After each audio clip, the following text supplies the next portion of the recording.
Hello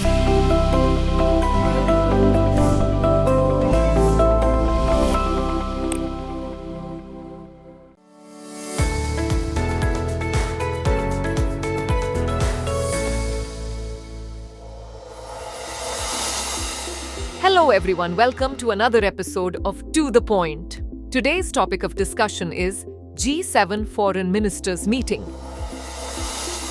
First of all, let's see why it is in the news. Recently, the G7 foreign ministers, representing the UK, Canada, France, Germany, Italy, Japan, the US, and the EU, met in La Malbaie, Canada. This meeting comes after weeks of rising tensions between the US and its allies over President Donald Trump's foreign policy on Ukraine and the imposition of tariffs. Now let's discuss about the G7. The Group of Seven is an informal forum that brings together Italy, Canada, France, Germany, Japan, the UK, and the US. The European Union also participates in the group and is represented at the summits by the President of the European Council and the President of the European Commission.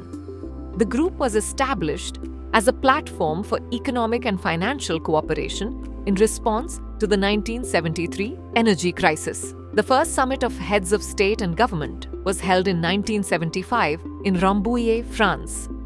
It included France, the US, the UK, Germany, Japan, and Italy. In 1976, with the admission of Canada, the G7 took its current configuration.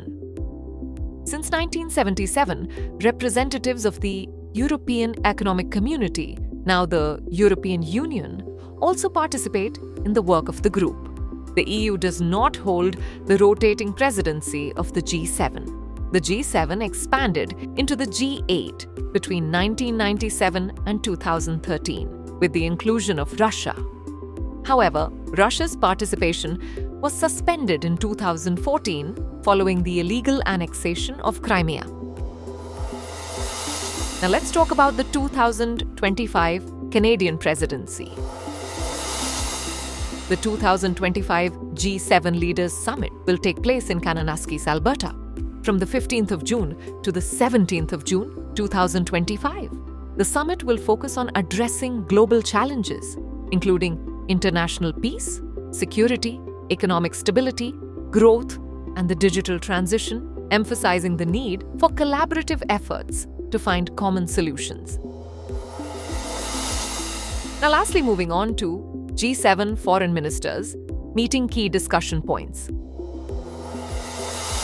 A major point of discussion was the debriefing on US Secretary of State Marco Rubio's recent talks with Kyiv in Jeddah, Saudi Arabia, where Ukraine expressed support for a 30-day ceasefire deal.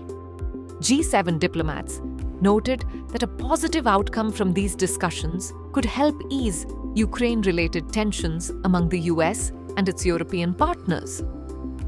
US tariffs on steel and aluminum led to retaliatory measures from Canada and the EU, deepening trade tensions. Trump's controversial statements on annexing Canada as the 51st state and imposing tariffs exacerbated relations with Canada, complicating the G7's efforts to reach a consensus. European diplomats also sought clarity on Rubio's influence on US foreign policy, given the inconsistency in Washington's international stance, particularly regarding Ukraine and the Middle East. Now is the time for practice question. Consider the following statements about Group of Seven. 1. The European Union holds the rotating presidency of the G7. 2. The group was established as a platform for economic and financial cooperation in response to the 1973 energy crisis. Which of the statements given above is or are correct? A. 1 only. B. 2 only. C. Both 1 and 2. D. Neither 1 nor 2. Send the answer of this question in the comment section. Thanks for watching.